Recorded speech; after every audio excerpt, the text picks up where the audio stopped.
তুমি এমন একটা ব্যক্তি যে কয় আইলো তার পিছেই যাও, গেলে পরে তোমার ক্ষতি হয়, লাভ হয় না। কথাটা ঠিক না বেঠিক? ঠিক। ডাক করলা। না, না। যখন তোমার কাছে টাকা পয়সা থাকে, তখন তোমার আপন বন্ধু বান্ধব, কাছের মা বাবা মা থাকে। যখন তোমার কাছে টাকা পয়সা থাকে না, তোমার আত্মীয় স্বজন কোনো বন্ধু বান্ধব তোমার কাছে থাকে না। কথাটা ঠিক না বেঠিক? ঠিক। ডাক করলা। না, না। এই কথাগুলো আগে পিছনে কোনদিন বলছিলা? না। তুমি মানুষের পিছনে যায় হাজার হাজার টাকা পয়সা নষ্ট করো, তোমার পিছনে এসে কেউ 10টা টাকা ক্ষতি করে না। কথাটা ঠিক না বেঠিক? ঠিক, ঠিক। আরেকবার কও বিসমিল্লাহ, বিসমিল্লাহ। আরেকবার কও সুবহানাল্লাহ। সুবহানাল্লাহ। বিশ্বাসে বস্তু মিলে তর্কে বহুদূর। তোমার যে কথাগুলো বলছি সত্য বলছি না মিথ্যা বলছি? সত্য। তুমি এমন একটা ব্যক্তি, মানুষের দুঃখ কষ্ট দেখতে পারো না, তার পাশে যাই দাঁড়াও, তারা এসে তোমার পিছন থেকে ক্ষতি করার জন্য ঘুরে। কথাটা ঠিক না বেঠিক? ঠিক। রাগ করলা? না। কিছুদিন আগে একটা বিপদে পড়ছিলা, অনেক বন্ধু বান্ধবের কাছে 10, 20, 50 হাজার টাকা হাওলা চাইছো, তারা তো ফোন ধরেই নাই, তোমার সাথে এখন যোগাযোগ বন্ধ করে দিছে।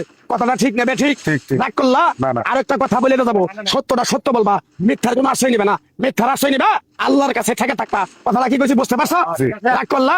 আমার ওস্তাদে বলছে, পাগলা রে, চাইলে খাবি পেটে আটবো না, চুরি করে খাবি পিঠে আটবো না। তাই আমি পাগলা, গাছ গাছরা তাবিজ কবজ দিয়ে কারো কাছে টাকা পয়সা নিয়ে খাই না। তোর যে কথাগুলো বলছি সত্য বলছি না মিথ্যা বলছি? সত্য। আরেকবার কও বিসমিল্লাহ। বিসমিল্লাহ। বিসমিল্লাহ বরকত নাই? আছে। তুই মানুষের 10 টাকা দেস, যখন তুই টাকাটা চাইতে যাস তখন তোর সাথে মারামারি মন গালাগালি হয়। কথাটা ঠিক না বেঠিক? ঠিক। তা করলে না। আরেকবার কও বিসমিল্লাহ। বিসমিল্লাহ। আমার ওস্তাদের নিষেধ। এই